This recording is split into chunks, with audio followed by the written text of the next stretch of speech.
tema es tan amplio, cohesión social, como para poder hablar de cualquier cosa, pero quizá por evitar, antes de dar la palabra a los que estáis aquí, por evitar que lo posible, pues, que cada uno generalicemos, hablemos de nuestras experiencias y nos sea difícil encontrar tierra en común.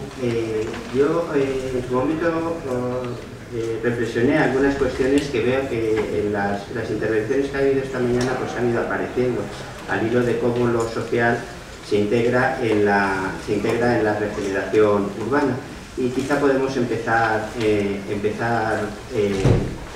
por ahí. Desde vuestra experiencia os quería hacer una primera pregunta con, digamos, 3, 4 o 5 minutos cada uno.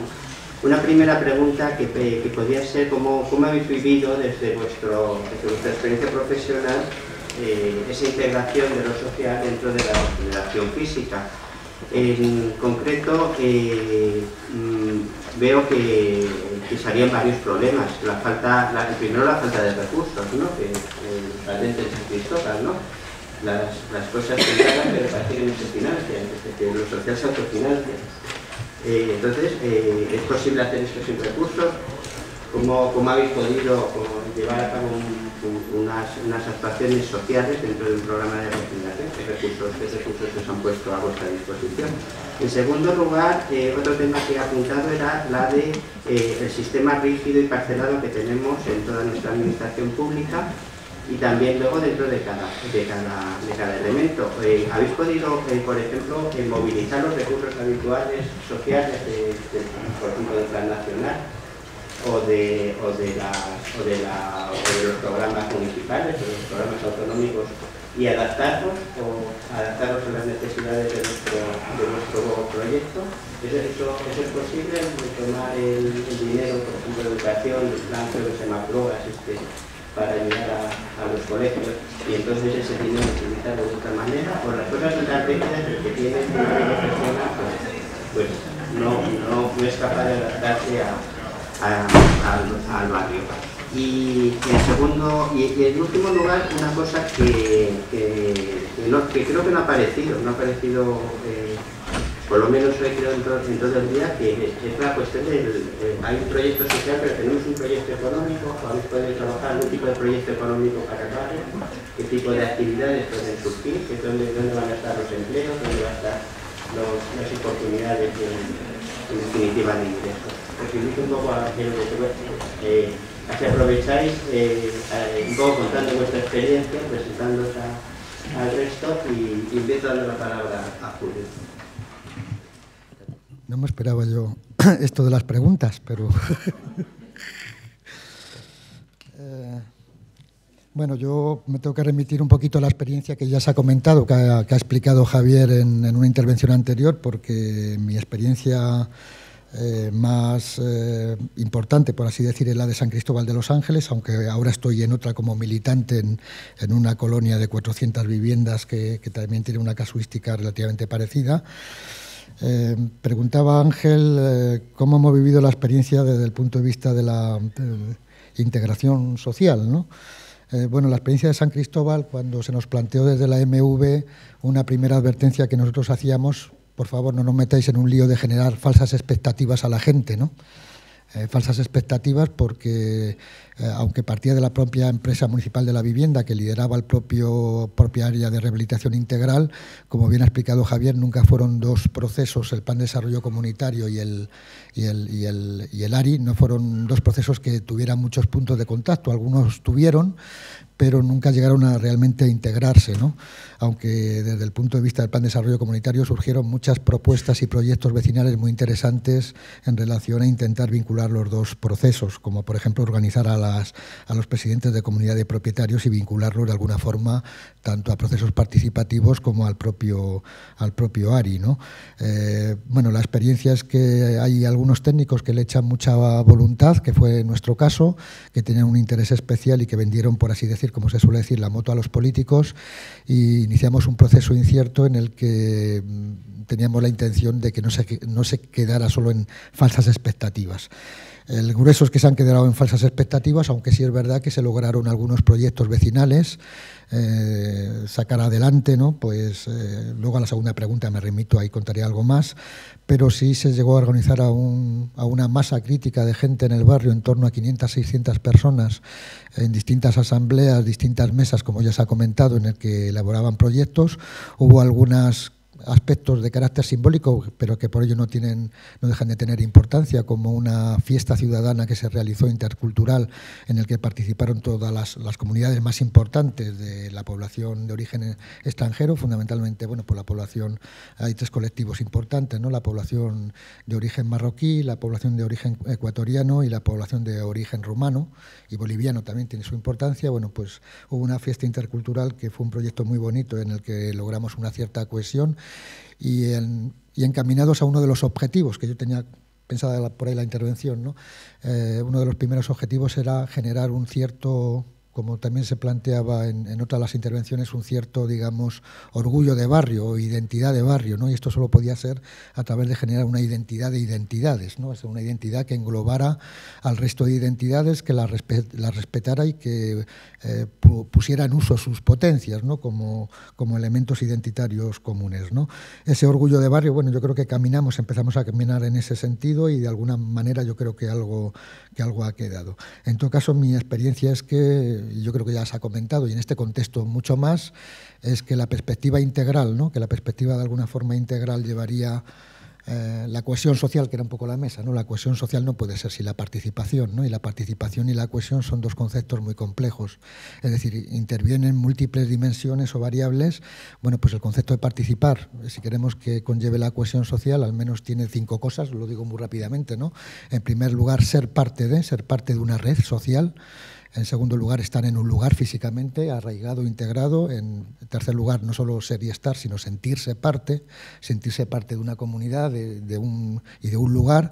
En cuarto lugar, tener parte de los procesos, es decir, participar en los diseños de los procesos. Y finalmente tomar parte de las decisiones, ¿no? Yo creo que estos 3 elementos que tienen que ver con 5 dimensiones que tienen que concurrir y retroalimentarse entre ellas en un proceso de rehabilitación, llamémosle físico-social, ¿no? Una dimensión social, claramente la cohesión social, una dimensión, digamos, física, el lugar, estar en un lugar y reconocer un lugar, una función cultural, sentirse parte, y aquí tendríamos que ver un poco la perspectiva intercultural y el intercambio de experiencias entre culturas, una perspectiva de tener parte, bueno, pues una perspectiva de desarrollo económica, ser parte de los procesos, y finalmente la toma de decisiones, que sería la perspectiva más clásica, digamos, de la participación, o la toma de decisiones, la perspectiva más política. ¿Qué experiencias? Bueno, rigidez, tema, bueno, hemos logrado en este proceso, y no sé si ya me estoy pasando, tú me dices, Ángel, porque pierdo el control del tiempo. En este proceso hemos logrado incorporar o generar compromisos en algunas,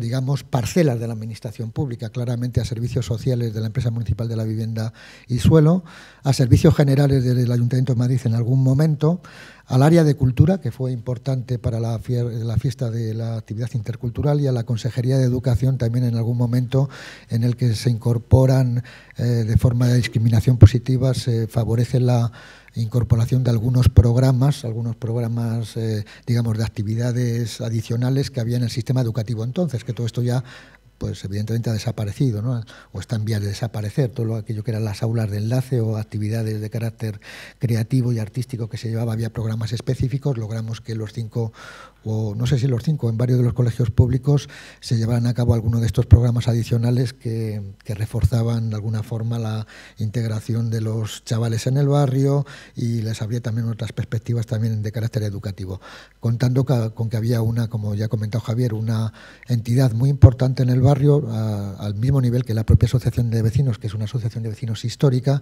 como es la organización no gubernamental Cultura y Solidaridad, que tiene un trabajo importante en el trabajo con chavales en la calle, ¿no? Con jóvenes, de tal manera que ahí, de alguna forma, durante un par de años han ido funcionando algunas cosas que han ido, de alguna forma, mejorando, por lo menos en el ámbito de los chavales y de los jóvenes. Por último, en el ámbito económico, nos preguntaba Ángel, bueno, muchos de los proyectos que salían de esas mesas, Javier no lo ha comentado, pero para que os hagáis una idea, en esas mesas han participado entre 20 y 40 personas, dependiendo de, o sea, que estamos hablando de un barrio de 17.000 habitantes, que es un barrio pequeño. En esas mesas han participado mucha gente en esos ámbitos sectoriales, en salud, educación, convivencia, etcétera. Y pongo simplemente un ejemplo para entender un poquito, porque entendíamos que todos los aspectos relativos al desarrollo local, a la economía local, a la promoción de la economía local eran aspectos fundamentales. Lo que jugábamos era un poco a intentar de alguna forma establecer sinergias entre las necesidades propias que había en el barrio. Por ejemplo, bueno, pues en este barrio, como y es bastante común en estos barrios, ¿no?, conviven una población mayor de origen español o de origen autóctono con una población extranjera de origen, jóvenes de origen extranjero, de tal forma, unos tienen necesidad de empleo y otros tienen necesidad de dependencia. Bueno, pues nos agarrábamos un poco a la ley de dependencia, y uno de los proyectos que fue muy bonito, la idea al menos, pero que no llegó a cuajar, porque en el fondo, y con eso sería un poco rematar la cosa, es que nos encontramos con que no había voluntad política, es decir, el compromiso por parte de la administración pública en ese equipo comunitario en el que estaban las tres administraciones, estaban las entidades sociales, el equipo asesor y vecinos a nivel individual. El compromiso de ese equipo comunitario era buscar y encontrar recursos para sacar adelante los proyectos.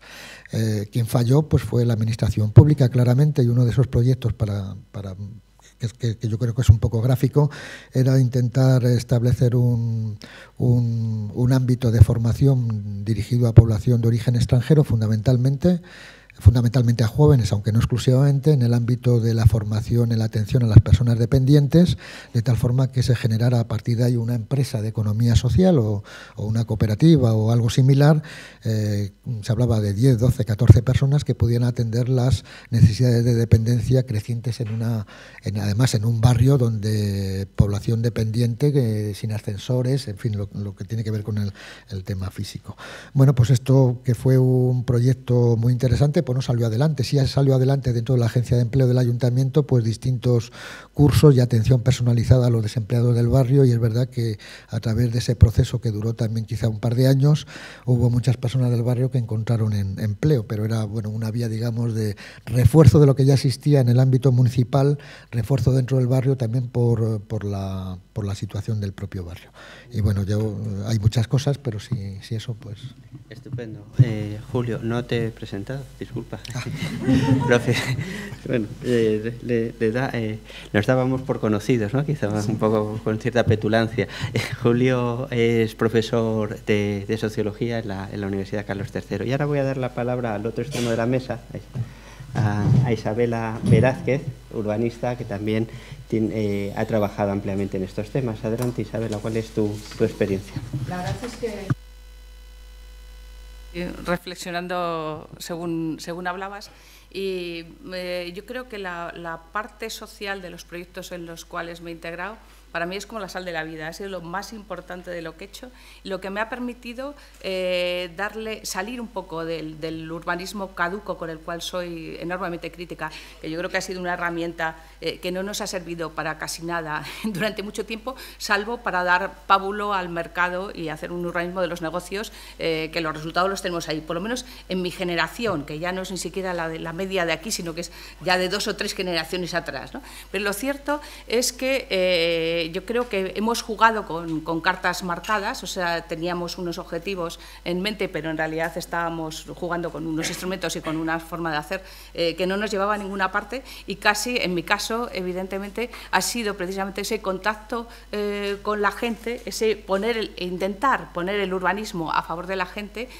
como antes decía Gerardo, lo que me ha dado otra visión de las cosas, ¿no? Entonces, en ese sentido, yo creo que hay un tema que me parece importante poner sobre la mesa, después de lo que desafortunadamente no he podido estar todo el tiempo, pero sí esta mañana, que es un poco el tema del reconocimiento. O sea, vamos a ver, hemos hecho unas periferias, unas ciudades, unas tal que no voy a entrar a saco, pero lo cierto es que son espacios de muy difícil habitabilidad, ¿no? Y ya en el último tiempo ni siquiera de un contraste económico difícilmente asumible, ¿no? Entonces, nosotros hacemos mediante nuestros planos, nuestros conocimientos técnicos, nuestra experiencia y tal, hacemos unos territorios que en el caso de las clases medias y de las clases altas y tal, bueno, pues tienen una cierta calidad, el confort del que hablaba Gerardo, tal, no sé qué, pero en el caso de las periferias son difícilmente asumibles. Y tenemos a una gente que ha estado viviendo ahí, construyéndose su propia vida, con una cantidad de esfuerzo y una cantidad o sea, una empatía con el territorio y un esfuerzo continuado, ¿no? A través de unas relaciones, de una generosidad. El otro día estaba en una comida hablando con Carlos Staibo y decíamos, bueno, en realidad tenemos como una realidad que es como una especie de iceberg, ¿no? Del cual solamente vemos la parte de arriba, y es una parte de arriba además que se está derritiendo, ¿no? Pero debajo hay toda una serie de cosas importantísimas, de intangibles, de relaciones, de estratos al cual no le hemos dado la más mínima importancia, ¿no? Entonces, precisamente cuando se intenta hacer urbanismo de este tipo social, ¿no? Yo pienso que no estamos para pensar hay personas que piensan y otras personas que son pensadas, ¿no? Una de las primeras historias, incluso en la forma de hablar, yo creo que sería el tener ese reconocimiento tremendo a la gente que ha construido ciudad muchas veces a pesar de los urbanistas y a pesar de los proyectos que tenemos sobre la mesa, ¿no? Entonces, ¿para qué sirve la participación? ¿Para qué sirve el establecer estas cosas que ahora, según estaba oyendo a Javier, decía, madre mía, qué nombres tan abstrusos, qué poca comunicación tenemos todavía en este tipo de cosas, y es un mea culpa, porque yo hago lo mismo un poco, ¿no? Pero ¿para qué ha servido el intentar abrir esos canales? Pues para reconectar unos valores, unas culturas. No es cierto que la gente que vive en los barrios tenga poca cultura, tiene una cultura difícil, tiene una cultura a la cual a lo mejor para nosotros, que somos de otro origen o de otro tal, pues nos cuesta, pero lo cierto es que hay muchísimo esfuerzo, hay muchísima cultura, hay un mérito tremendo, hay un sentido de vivir y de habitar tremendo que está ahí, digamos, lo que pasa es que está subterráneo, que no lo ves, ¿no? Entonces, a mí lo más importante me parece como conectar estos proyectos bien intencionados o proyectos tal con ese mundo subterráneo. Máxime ahora, porque todavía lo que se ha presentado en estos días, al final era de cuando había dinero, ¿no? Entonces, estamos en una situación estamos en una situación de emergencia ambiental, imagino que se habrá dicho a través de estos días y tal, estamos en una situación de emergencia social clara, y a lo mejor ya yo nos he explicado ahora un poco más el tema, ¿no? Pero además es que ahora ya no hay dinero, ¿no? Con lo cual, o estableces esa complicidad con la gente, que es la que más interesada está en mejorar y en renovar sus temas, o si no, ¿de qué estamos hablando? Estamos hablando un poco como de hacer caja en otro sector, ¿no? Hasta ahora hemos estado haciendo caja en un sector, ahora tenemos que hacer caja en otro sector, seguramente tenemos que hacer caja también, pero por lo menos mejorar y hacer caja, ¿no? Entonces, yo creo que sí, que no sea solo hacer caja, ¿no? Y yo creo que esta conexión con la gente lo que significa es que entran otros datos en el problema que no teníamos antes. Nosotros en los temas en los que hemos trabajado poco, porque a mí me hubiera gustado mucho trabajar en más temas y tal, ¿qué pasa? Que aparecen los temas de empleo como fundamentales, son los primeros y aparecen siempre ahí, o el tema de salud, o a lo mejor aparece el tema de alimentación de aquí a nada, porque es que estamos en una situación muy crítica y tenemos que afrontar esto, ¿no? Entonces, yo creo que es fundamental eso.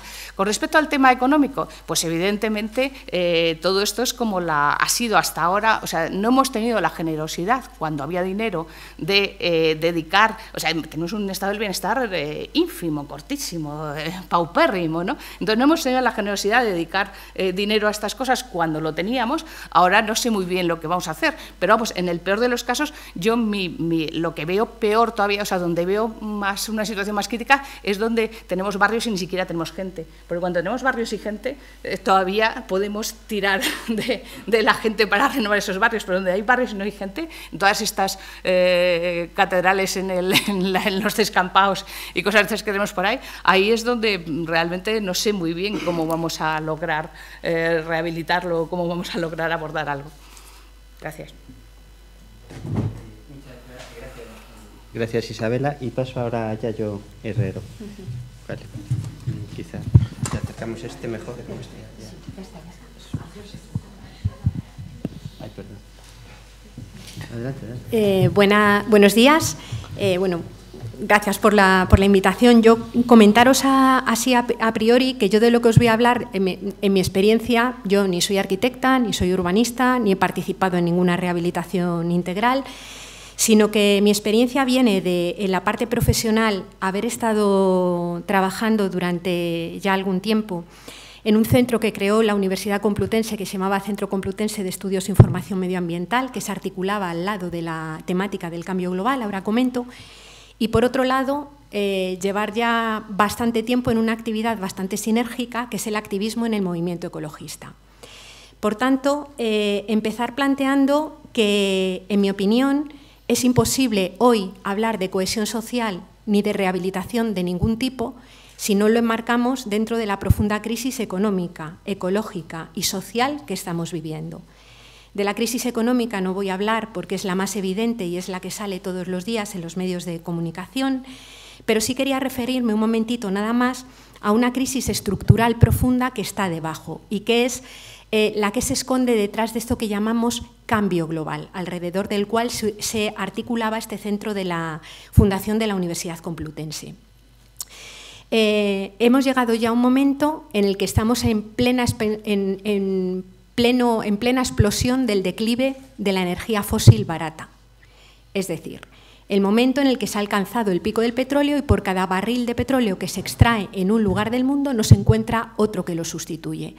Es decir, que además del problema que se señalaba en la intervención anterior de la cantidad de miles de millones de euros que cuesta sostener energéticamente el metabolismo de la economía de este país, nos encontramos con que esa cantidad inevitablemente va a aumentar y no solamente va a aumentar en términos económicos, sino que nos vamos a encontrar con una incapacidad física de sostener el metabolismo físico del sistema económico. No va a haber energía para sostener el sistema tal cual lo conocemos hoy. De hecho, no la hay ya en muchas partes del mundo, lo que pasa que hasta el momento nos ha tocado vivir en uno de los lados que hasta hace muy poquito era de los favorecidos. Un segundo elemento que tenemos como crisis ecológica es el tema de nuestra enorme huella ecológica, es decir, el metabolismo físico, económico de la economía del Estado español supera con mucho lo que dan nuestros propios territorios. Si la media de todas las personas del planeta vivieran como una media del Estado, de cualquier persona del Estado español en cuanto a su consumo físico, harían falta más de 3 planetas. Esto quiere decir que vivimos, como suele suceder con casi todas las economías llamadas desarrolladas, en economías caníbales, que se sostienen gracias al expolio y deterioro de otros territorios. Es decir, ese es otro elemento que tenemos ahí, ¿no? Pero además hay otro elemento profundo de la crisis, que es lo que el feminismo ha denominado la crisis de los cuidados. Es decir, la vida humana no depende solamente de lo que se extrae de la naturaleza, que inevitablemente por ser naturaleza somos seres ecodependientes, es imposible pensar en nuestra vida al margen de los recursos y procesos de la naturaleza, sino que además somos seres profundamente interdependientes. Es decir, en los primeros momentos de la crianza, durante la vejez, para mantener una vejez que merezca la pena vivirse, aquellas personas discapacitadas o con diversidad funcional a lo largo de toda su vida o cuando estamos enfermas, todas las personas necesitamos de una cantidad ingente de horas de trabajo que otras personas nos dedican. Y en nuestras sociedades, por ser sociedades fundamentalmente patriarcales, ese trabajo se desarrolla en el ámbito privado de los hogares, a cargo mayoritariamente de mujeres, y cuando se aplican soluciones de mercado son los trabajos peor remunerados, más vulnerables, que se hacen en peores condiciones de todo el espectro de mercado, siendo radicalmente insoslayables, es decir, que no se pueden dejar de hacer. En mi opinión, cuando hablamos de cohesión social, cuando hablamos de rehabilitación en términos humanos o rehabilitación física, no podemos soslayar ninguna de las dos crisis estructurales que estamos afrontando en este momento, ¿no? ¿Qué es lo que sucede? Pues que en general el espacio urbano, sobre todo en el marco de grandes ciudades, se ha construido, se ha desarrollado y ha crecido como si fuera un tumor al margen de la dinámica que organiza la vida. Es decir, ha crecido sin considerar límites, mientras que nuestro planeta es un sistema físicamente limitado, y ha crecido sin considerar, ni mirar, ni valorar, ni ser consciente de toda esa red de interdependencia. Y, por tanto, cuando pensamos en nuestras ciudades, vemos verdaderos agujeros consumidores de energía, generadores de residuos en unas dimensiones absolutamente insostenibles, y también vemos cómo se han ido alejando los diferentes lugares en los que se desarrolla la vida humana. Yo creo que el urbanismo feminista, las mujeres urbanistas, eso lo han trabajado de una forma clarísima, ¿no?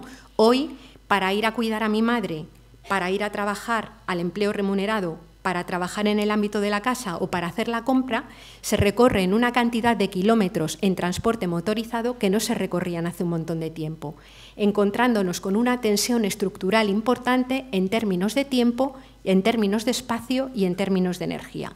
Y desde ahí es de donde yo creo que hay que empezar a repensar la rehabilitación, desde donde hay que repensar la regeneración social y urbana. ¿Qué hicimos desde el Centro Complutense de Estudios e Información Medioambiental? Pues tomar nota de estos dos elementos que suelen estar fuera de todo el análisis. Es decir, hoy un economista puede salir de una facultad de Ciencias Económicas y seguir flotando en los mundos de ping-pong creyendo que la economía puede crecer sin límites.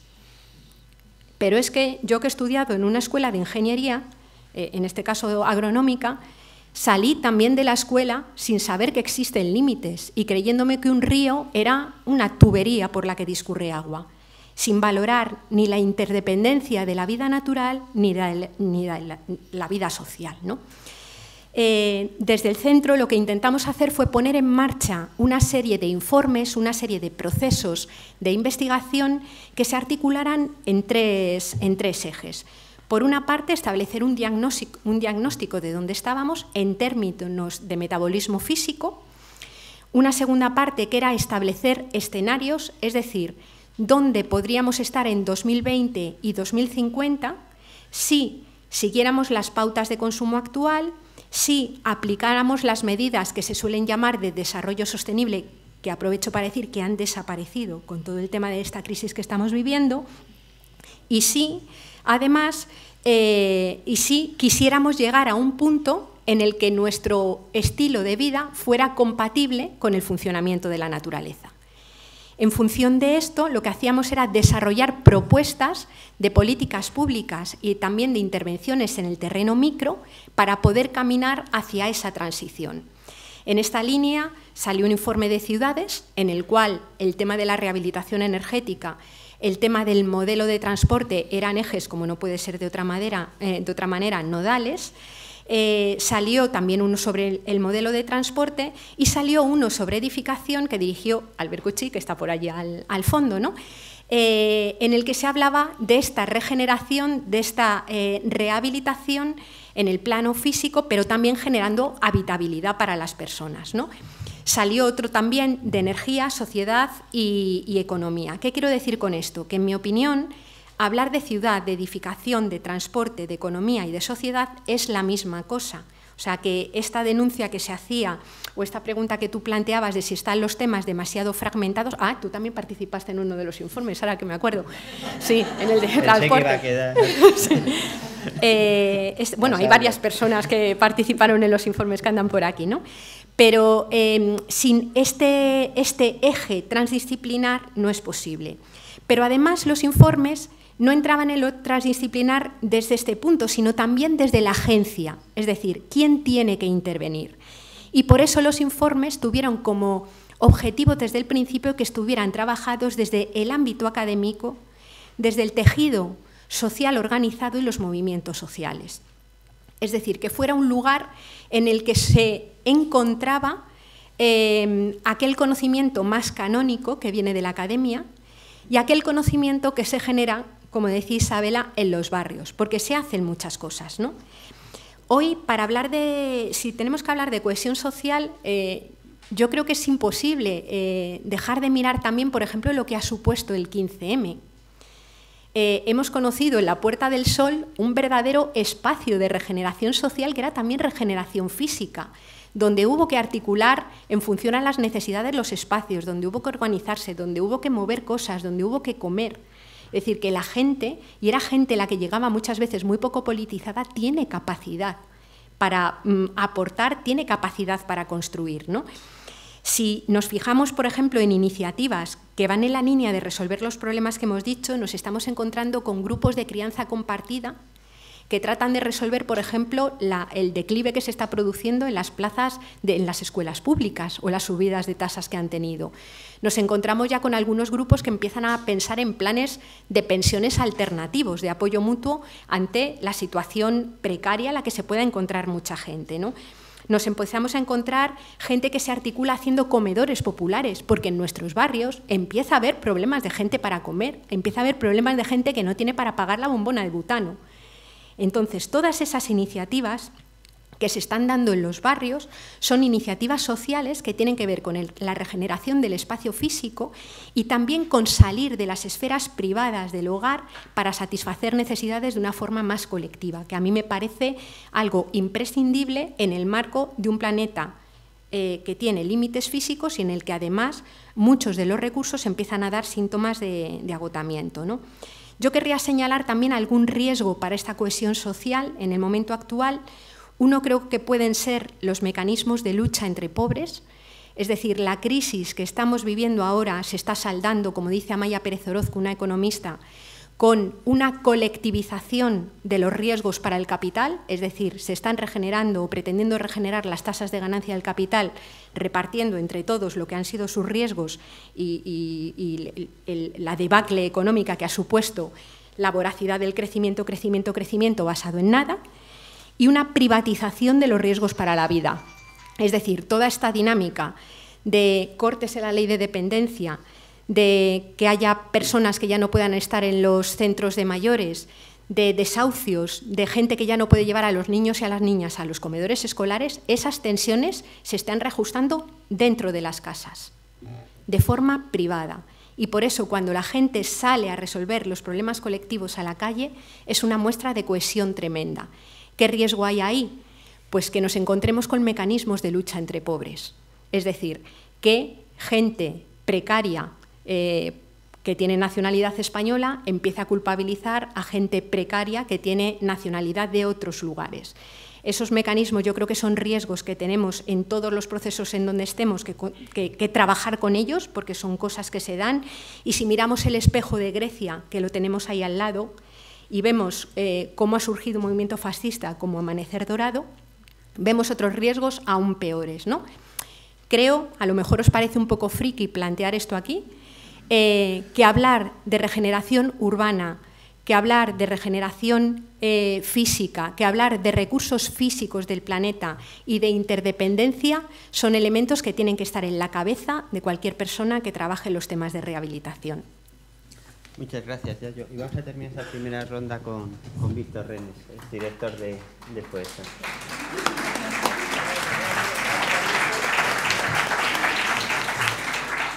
Buenos días a todas y a todos. No soy una persona muy agradecida con Gus porque siempre pretende liarme en esto y yo siempre me dejo, con lo cual la culpa es mía, pero a ver si es la última, porque es que...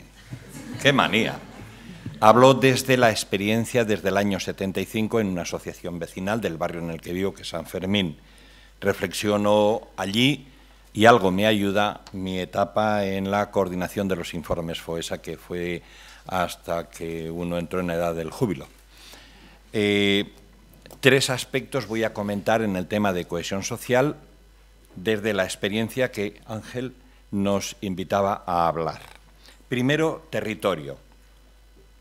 Perdón, antes de nada, he escuchado a la ponente de Rondilla, al ponente de San Cristóbal y al de Zaragoza. Me siento muy dentro de sus reflexiones entre el urbanismo y lo social. Yo lo miro desde lo social, con una experiencia a cuestas de un barrio en remodelación y de un barrio que no es un barrio, sino la suma y la juxtaposición de intervenciones urbanísticas muy distintas, de los años 40-50 la más grande, de los años 60-70 la siguiente, y la de la burbuja y el boom la última. Con lo cual eso no es un barrio, eso es un conglomerado urbano, donde hacer barrio cuesta un riñón, por decirlo en fino. Cuesta un riñón, que además procuran que no lo hagas. Digo esto porque la primera cuestión entonces es, procuran y consiguen que no lo hagamos. Entonces la primera cuestión es territorio. Y digo esta pequeña introducción porque si voy a hablar de territorio y acabo de decir lo que acabo de decir, pareciera que no tiene muchas posibilidades. Pero sí lo digo en un sentido al menos en que se han hablado por parte de los anteriores ponentes. Si no se piensa la intervención de todo tipo, física, social, educativa, etcétera, desde el territorio como una red de relaciones que condicionan el espacio, pero no solamente el espacio, sino también la capacidad de la población, las capacidades, diversas capacidades de la población, pues malo, fatal. ¿Por qué? Porque lo social, como ya se ha expuesto por parte de los anteriores, yo no tengo que hacer fundamentación, ya lo habéis dicho entre todos, ¿no? Lo social queda colgado en el papel y luego metido en el cajón, porque lo social no tiene recursos, porque lo social no es el lugar donde han puesto los ojos, la inversión, el dinero, el recoger la cartilla, o como decía Isabela. No es. ¿Qué ocurre entonces cuando no se piensa lo social desde el territorio? Que se segmenta, se precariza. ¿Y qué función tiene en ese caso lo social? Digo en ese caso, control social. Pongo el ejemplo de la última cuestión que tiene que ver con el denominado zona de intervención que se denomina urbanísticamente La Perla. Estoy hablando del barrio de San Fermín. Ahí hay una zona que es nueva. Ahí estaba Agromán, estaba Cerosquino, hacía un montón de... Y con la burbuja, ¡pluf!, aparece de todo. La zona de cesión obligada de suelo, de parcelas, al ayuntamiento construye, qué curioso, en un barrio con un montón de problemas sociales, como otros tantos, construye toda una serie de viviendas de protección especial, etcétera, etcétera, que lo dedica a diversos tipos de realojamiento. A pesar de haberles dicho a los responsables públicos desde la Asociación de Vecinos hace mucho tiempo, según lo estáis haciendo vais a generar un gueto, luego a continuación le ponen la caja mágica al lado, con lo cual generan dos guetos. Uno de la caja mágica, espaldas al barrio, y otro, la zona que han hecho de cantidad de viviendas de ese tipo. Bien, pues a pesar de eso, ni caso. La primera respuesta que le da un determinado tipo de gente al ayuntamiento al haber hecho es que le ocupan un edificio de 100.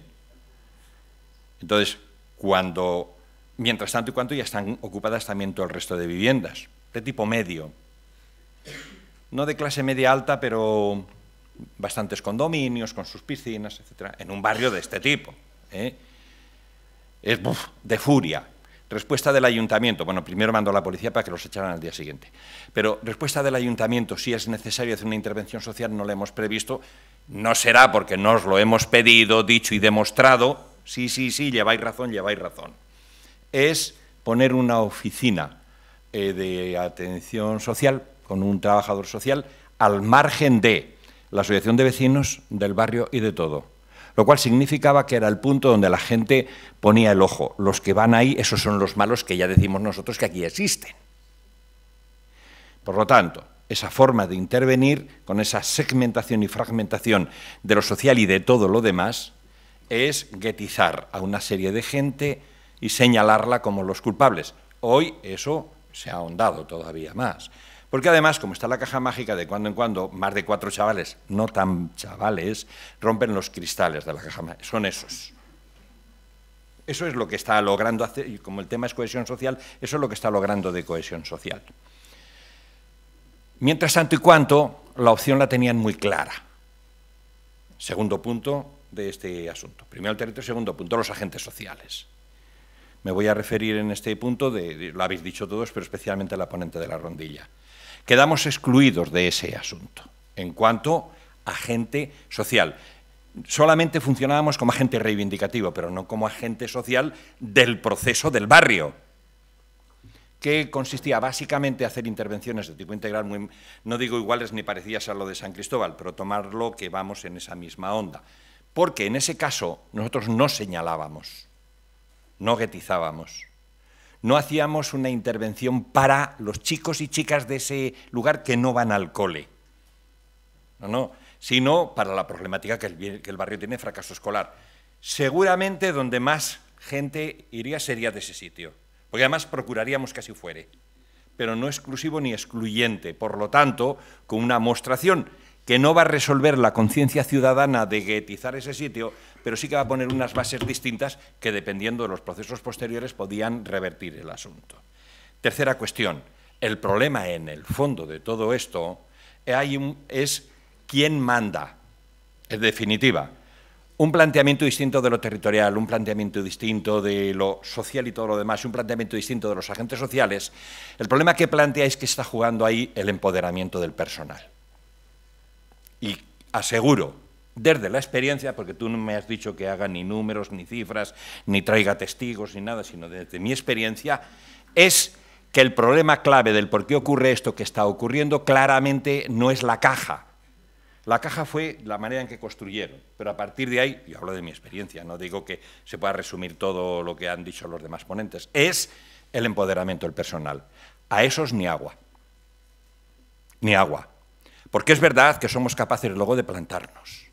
Desde la experiencia de la remodelación del barrio, que es la otra experiencia que dije, porque hay uno de los lugares, Poblado de San Fermín le llamamos, que era de la obra sindical, responde a una de las tipologías que Gerardo ha mencionado, nos plantamos delante del ayuntamiento y dijimos, ¿qué narices estáis haciendo sacando a concurso público un programa de prevención infantil?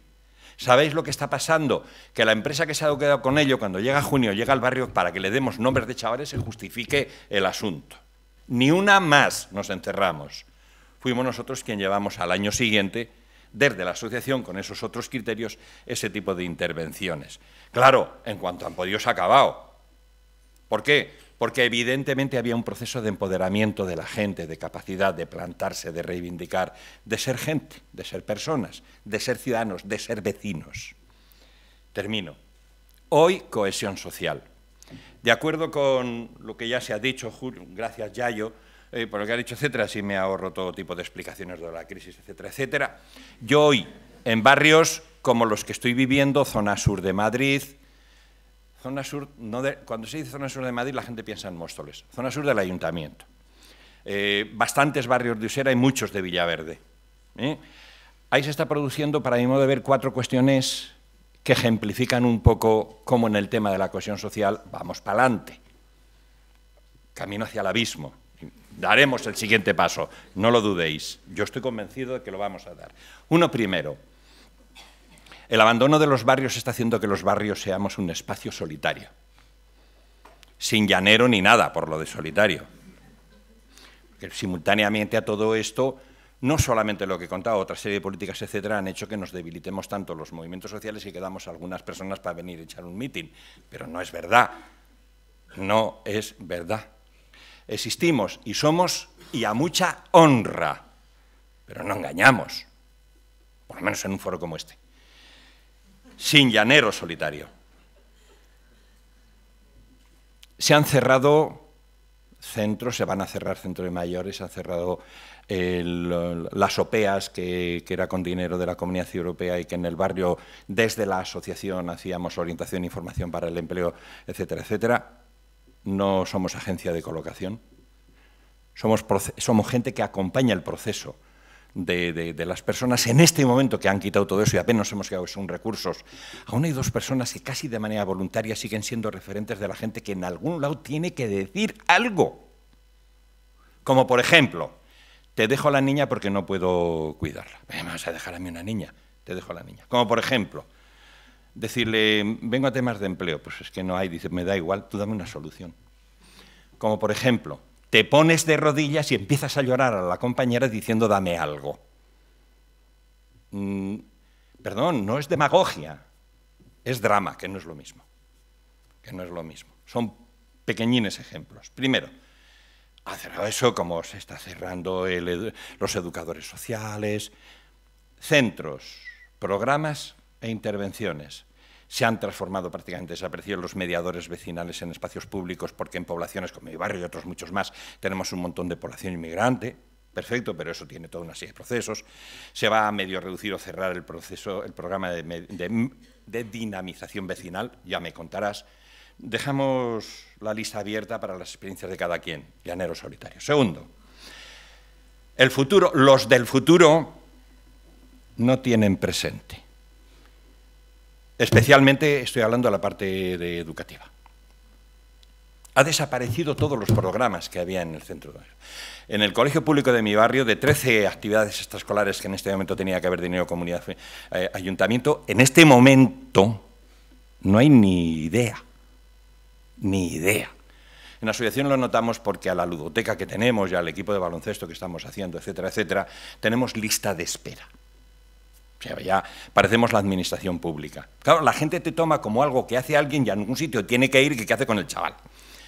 Donde 80 familias que tienen escasísimos recursos, algunas RMI y otras no, pero escasísimos recursos, no llevan ya los niños al comedor, por lo tanto no vuelven a las actividades extraescolares que una dirección del centro, Chapó, ha buscado entre unos y otros. Parte de la actividad de baloncesto nosotros lo hacemos ahí, en el propio colegio. Donde en el programa de barrios, planes de barrios, que se cierra el 31 de diciembre, en el colegio público había grupos interactivos, porque no te dejan llegar a comunidad educativa, pero eso como no se mantiene por la pura voluntad de algunos agentes sociales y sobre todo de los agentes educativos, especialmente la dirección del centro. Por lo tanto, los del futuro no tienen presente, tampoco hay futuro, consecuentemente, en nuestros barrios. Tercero, se ha cerrado la puerta y si la abres es el abismo. A nivel formativo, nosotros en el centro teníamos unas posibilidades de decir, mira aquel curso, mira el otro, algo, finí. Para que no haya dudas, mejor lo quitamos todo. Así no hay problemas con la justificación y la financiación. Segundo, el empleo. Sistemáticamente llegan casi un 40% de gente que pasó por ese proceso de acompañamiento del empleo, y estoy hablando que al año no son menos de 800 personas las que registramos con su autorización para poderle llamar, poderle decir, poderle, no menos del 40% son que pasaron, y del otro 60%, 30% es nuevo, donde era 70-30, 70 inmigrantes, 30 autóctonos, en este momento es 50-50, donde, y ojalá cuaje, cuando eran 70-30 el autóctono miraba así al inmigrante, y en este momento, que al principio también en este momento ya se han dado cuenta que la cosa va para todos igual de mal. Y hay gente que se está ayudando. Mire, yo conozco aquello. No cantéis victoria con lo que acabo de decir, y menos yo, pero por favor no lo toméis. Pero en espacios comunitarios es posible esto. Esto sí, esto está claro. Por tanto, puertas, educación, formación, empleo. Y por último, conflictividad. Reniego que me lo hayas dicho tú, porque yo quería decirlo aquí y quedar así la leche. No sé si va a ser peleas entre pobres, desde luego entre precarios, fijo seguro. Fijo seguro. ¿Cuál es lo que a mí más me preocupa de toda esta pelea fijo seguro? Que en la mentalidad del que generalmente es autóctono y no inmigrante, generalmente ha tenido un trabajo y una cierta cultura, formación para ese tipo de empleos, no digo para afrontar los cambios en el empleo que hay ahora, sí está diciendo que el otro es el culpable, especialmente en temas de servicios. Especialmente en temas de servicios. Becas, plazas, vivienda, etc. ¿Cuál es la cuestión? Grecia, los salvapatrias, como ya lo ha dicho Yayo, he terminado.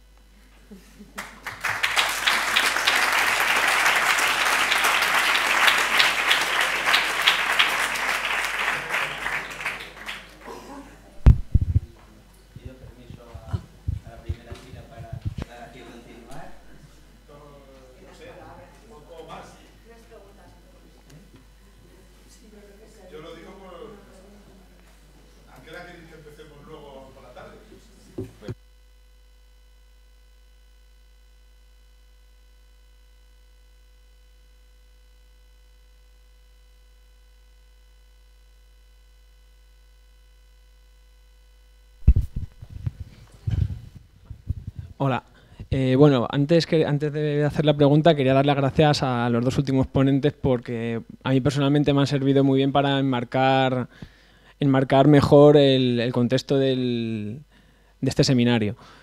A raíz un poco de sobre todo lo que ha dicho Yayo, quería plantear también un poco a la organización del seminario, porque hasta ahora siempre se han visto intervenciones en barrios, en lugares como muy concretos, pero a raíz de lo que ha expuesto Yayo, que echaban falta una visión un poquito más global, a nivel al menos metropolitano, de eso, de la regeneración urbana integrada. A raíz de lo que has dicho otra vez, si estamos afrontando un futuro a medio plazo en el que no va a haber combustibles fósiles, eso quiere decir, entiendo, que no va a haber tantos vehículos privados. ¿Qué pasa con una ciudad como Madrid que depende del vehículo privado para funcionar ella misma? Y la siguiente pregunta es, ¿cómo va a ser cómo van a ser esta ciudad en la que va a haber, pues eso, barrios como los PAUs, que ya van a dejar de tener sentido porque no va a haber un coche para poder desplazarte hacia el centro, parques empresariales que dependen del coche para llegar hasta ellos, centros comerciales que dependen del coche para llegar hasta ellos, algunos ya están vacíos actualmente, están cerrados. ¿Qué pasa con estos grandes contenedores? ¿Qué pasa con esas autovías que dejen de tener coches? ¿Qué implicaciones puede tener en la propiedad de la vivienda? Porque habrá casas que dejen de tener sentido ser vividas porque estarán demasiado lejos de la actividad. Ya está. Para cerrar esta reflexión,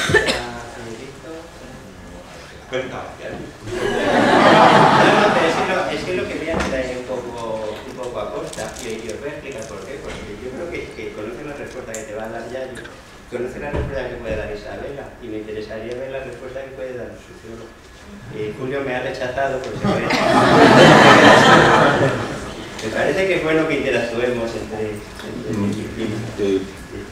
yo, cuando os he decidido algo de esto, es que primero he leído y me he informado de las cosas que dicen este tipo de personal, con lo cual está muy claro, pero hay un serio problema desde el punto de vista que yo creo que es muchísimo más cortito. Primero, se están deshabitando nuestros barrios de gente que no tiene soluciones en el caso de un barrio que se está sistemáticamente envejeciendo y que no tiene el típico conflicto intergeneracional, llámalo conflicto, llámalo como quieras decirlo, es un barrio sin futuro, es un barrio que no vive. Segundo, se están conflictuando unas partes del barrio con otras. Y cuando eso ocurre, el problema se agrava, porque los nuevos núcleos del barrio no solo no se sienten del barrio, sino que se sienten a pesar del barrio. Y por lo tanto, es a pesar de esa zona urbana donde viven y por lo tanto donde deberían regenerarse un poco la capacidad y la calidad de vida. Desde otro punto de vista, en cuanto a los temas de empleo, etcétera, etcétera, etcétera, somos absolutamente incapaces de generar procesos de empleo que resuelvan cuestiones como la que ha dicho de distancias, etcétera. Somos absolutamente incapaces. Entonces, en un proceso de crisis económico, energético, etcétera, como que estamos viviendo, el ejemplo paradigmático, no exclusivo, he dicho paradigmático, son los ecuatorianos. Los ecuatorianos, que es una de las poblaciones más potentes que ha venido de inmigración a Madrid, por las razones que sea, en este momento yo ni entro ni comento, el desarrollo económico que está teniendo Ecuador, está haciendo así a todos los que pueden. Y hay gente, mucha gente de Ecuador, que están aquí mientras tanto y cuanto, pues tienen chicos que todavía están en proceso formativo, terminen, y cuando terminen huyen. No los van a contabilizar como ese millón de ciudadanos jóvenes autóctonos que se van a ir fuera formados, porque como son inmigrantes no entran en ese tipo de cuentas. Y por lo tanto, eso quiere decirse que nuestros propios barrios, con todas esas segundas viviendas que tenían, etcétera, también van a ir perdiendo. Por lo tanto, desde un punto de vista macro, te dirá ya yo, desde un punto de vista micro, te digo yo que a nosotros nos está descapitalizando de capital humano. Gracias. Y voy a daros la palabra a los demás, ¿no? Iros preparando. No sé. Creo que nos correspondía, lo que nos preguntaba Ángel, aterrizar en cosas concretas, pero es verdad que los impactos globales tienen un efecto muy directo sobre el tipo de barrios que estamos hablando, ¿no? Y en la crisis compleja, que sabemos que no es una crisis exclusivamente económica y financiera, sino que es energética, alimentaria, climática, política, de valores, etcétera, y todo esto se retroalimentan unas a otras. Se me ocurre pensar qué ocurre, el impacto que tiene todo esto sobre este tipo de barrios. Y en este tipo de barrios, ahora creo que en esta escuela hay un grupito que está trabajando el tema de pobreza energética, por ejemplo. El tema de pobreza energética me parece que va a ser un tema fundamental. Se retoma la trayectoria anglosajona después de la Segunda Guerra Mundial en Reino Unido, que apareció este concepto, ¿no?, de pobreza energética, y desde luego uno de los elementos fundamentales va a ser el acceso a la energía y qué va a pasar con los pobres de los barrios vulnerables, donde va a subir crecientemente la electricidad, la calefacción, el transporte, barrios generalmente con problemas también, como hemos visto, muchos de ellos de aislamiento o de distancia, ¿no? Yo creo que este es un tema que la solución, yo creo que cuando planteamos lo comunitario, pues la solución va a estar en lo comunitario, posiblemente la resistencia de la gente va a estar en autoorganizarse, en una suerte de autosuficiencia, si queréis, articulada o de autonomía, y yo creo que las palabras claves aquí son, yo qué sé, lo que yo llamo las 3D, ¿no? La descentralización, desconcentración y desburocratización, ¿no? Que la gente se autoorganice en los barrios y tenga capacidad para ello. Yo creo que ahí va a estar la posible resistencia a todo esto, lo comunitario. Bueno, me gustó mucho el esquema que planteó Natia esta mañana, ¿no? Con respecto a los enfoques, y yo creo que se trata de buscar una combinación del enfoque que ella denominaba como republicano y el otro como el comunitario, ¿no? Yo creo que hay que pensar en ese tipo de combinaciones, de alianzas y demás, porque en estos barrios es donde ya, y lo comentábamos tomando café Víctor y yo, donde de los últimos 6 meses ya estamos viendo que volvemos a lo que sucedía en la década de los 80, en términos de inseguridad, de violencia, etcétera. Y esto ya lo estamos viviendo estos días, o sea y esto va a ir creciendo, ¿no? Con lo cual parece que la alternativa comunitaria tiene cierto sentido, ¿no? Como respuesta a todo esto, ¿no? No se me ocurre mucho más. Muchas gracias. No sé, Isabel, yo. La verdad es que estoy completamente de acuerdo, pero yo creo, vamos así, por poner una, antes ponía la metáfora del iceberg, la verdad es que la que tengo así en mi corazón es la del árbol, es decir, se nos van a caer todas las hojas, se van a quebrar bastante de las ramas, pero tenemos que trabajar en las raíces. Yo creo que el tema es que tenemos que trabajar en las raíces, y hay mucha gente que lleva en crisis viviendo mucho tiempo, hay mucha gente que no tenía árbol o que no tenía casi ni iceberg y que estaba funcionando desde hace mucho tiempo. Y hay también milagros, o sea, hay también procesos positivos cuando se trabaja con la gente que tiene intereses y que realmente es capaz de volar atándose las cuerdas de los zapatos. Pero tenemos a la mitad de la humanidad en esta situación, o sea que esto es así. ¿Qué es lo que pasa? ¿Que tenemos que cambiar mucho? Pues evidentemente, tenemos que cambiar casi todo. O sea, yo creo que tenemos que hacer casi lo contrario de lo que hemos venido hasta ahora. ¿Y cuál es el papel que tenemos desde el urbanismo, desde la arquitectura, aparte del papel personal de impulsar iniciativas comunitarias o el papel profesional de abrir un poco desvelar un poco, tal y como este chico de blanco que tenemos aquí nos ha resumido estos temas, ¿no? De que no sabemos si es viable lo que hemos construido hasta ahora y tenemos que cambiarlo, ¿no? Pero yo creo que eso es un reto, desde mi punto de vista, apasionante, ¿no? Que es que tenemos que cambiar objetivos, tenemos que repriorizar los temas que son importantes en nuestro trabajo común, y la gente de la base, la gente de los barrios, la gente con la que te encuentras, eso lo tiene muy claro. O sea, yo ya os digo que hemos hecho mucha participación en muchos barrios y lo que nos han dicho era bastante sensato, y desde luego era un orden de prioridades que no se ajustaba nada al orden de prioridades que teníamos en el urbanismo en ese momento, ¿no? Entonces tenemos que repriorizar, tenemos que crear espacios fáciles de vivir para la convivencia, que permitan esa socialización, espacios baratos, temas, o sea, que la gente va a tener que vivir con mucho menos dinero del que tenía, con mucha menos energía.